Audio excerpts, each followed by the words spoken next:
Problem. Hara நம பார்வதி பதையே, ஹரஹர மகாதேவா, வெற்றிவேல் முருகனுக்கு அரோகரா.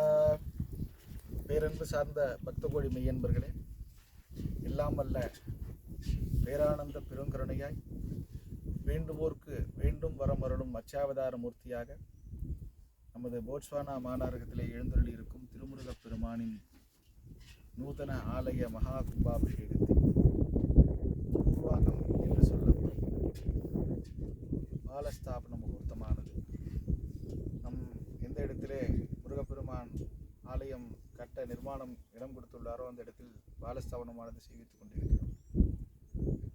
கும்பாபிஷேகம் எடுத்துட்டேன்னா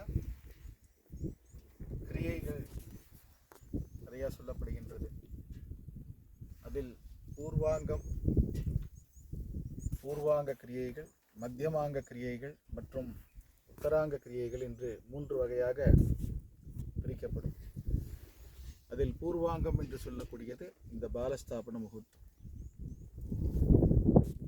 நம்ம பூர்வாங்கம் பாலஸ்தாபனம்னா என்னென்னு நம்ம முதல்ல கொஞ்சம் நம்ம தெரிஞ்சுக்கணும். இந்த இடத்துல ஒரு மூர்த்தி எழுந்தருள் இருக்கார். இந்த இடத்துல பார்த்தீங்கன்னா வேலாயுத பெருமானவா இந்த இடத்துல சுவாமி எழுந்தருள் இருக்கார். இவருக்கு இந்த இடத்துல ஆலயம் நிர்மாணம் பண்ண போகிறோம். அதற்கு பூர்வாங்கம் என்று சொல்லக்கூடிய பாலஸ்தாபனம் அப்படின்னா அந்த இடத்துல ஒரு பூஜைகள்லாம் பண்ணணும். அதில் பிரதானமாக விநாயக பெருமானுக்கு விநாயகர் வழிபாடு பண்ண போகிறோம். சங்கல்பம் எல்லாம் பண்ணிட்டோம். அதுக்காக ஸ்கல்பம் அப்படின்னா வேண்டுதல், சங்கல்பம் அப்படின்னா நல்லனவற்றை வேண்டுதல் அப்படின்னு அர்த்தம். அதன்படி நம்ம சங்கல்பம் எல்லாம் பண்ணிட்டோம். தொடர்ந்து விநாயகர் வழிபாடு, அதனை தொடர்ந்து வாஸ்து ஆராதனம் என்று சொல்லக்கூடிய பூஜை, வாஸ்து சாந்தி அப்படின்னு இந்த இடத்துல வாஸ்து தோஷங்கள், பிரதோஷங்கள்லாம் இருந்தால் அதெல்லாம் பிரதி தோஷங்கள்லாம் இருந்தால் நிவர்த்தி ஆகிறதுக்காக இந்த வாஸ்து சாந்தி பூஜைகள்லாம் நம்ம பண்ண போகிறோம்.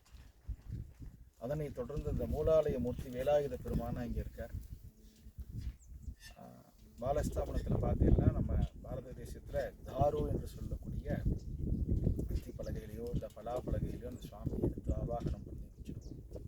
திருப்பி கும்பாபிஷேகம் ஆற அன்னைக்கு முதல் நாள் பூர்வாங்கம் யாகசாலை ஆரம்பிக்கும் போது சுவாமியை கலாகர்ஷணம் பண்ணி திரும்பி யாகசாலை கழிச்சுன்னு வந்துட்டு திருப்பி புதுசாக மூலாலயத்துக்கு சென்று போகும்.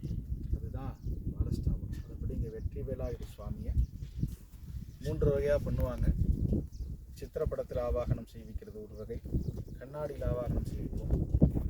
இங்கே சுவாமி சித்திரப்படத்தில் ஆவாகனம் செய்விக்க போகிறோம், தாரூல ஆவாகனம் செய்விக்கலாம். அந்த மாதிரி வகைகள்லாம் இருக்குது. அதில் நம்ம சுவாமி சித்திரப்படத்தில் ஆவாகனம் செய்வித்து இந்த ஆலயம் கட்டுவதற்காக பூர்வாங்க கிரியைன்னு சொல்லக்கூடிய பாலஸ்தாபன முகூர்த்தங்கள்லாம் செய்ய போகிறோம்.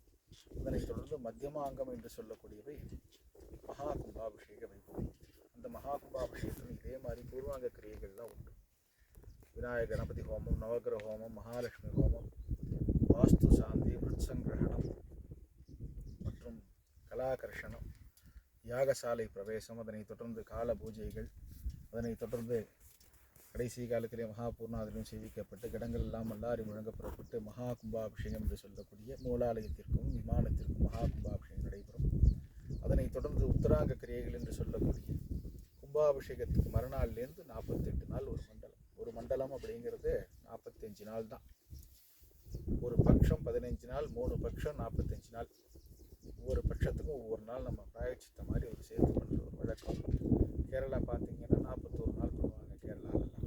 இந்த மாதிரி ஒரு வகைகள் உண்டு. அது மாதிரி உத்தராங்க கிரியைகள்லாம் நம்ம சுவாமிக்கு நடக்கணும் அப்படின்னு சொல்லி பாலஸ்தாபனம் கொடுத்து ஆரம்பிச்சு 10 கோடிகள் எல்லாரும் திருவிழாக்கள் இந்த பூஜைகள்லாம் ஃபோட்டோஸ்லாம் ஷேர் பண்ணுவாங்க.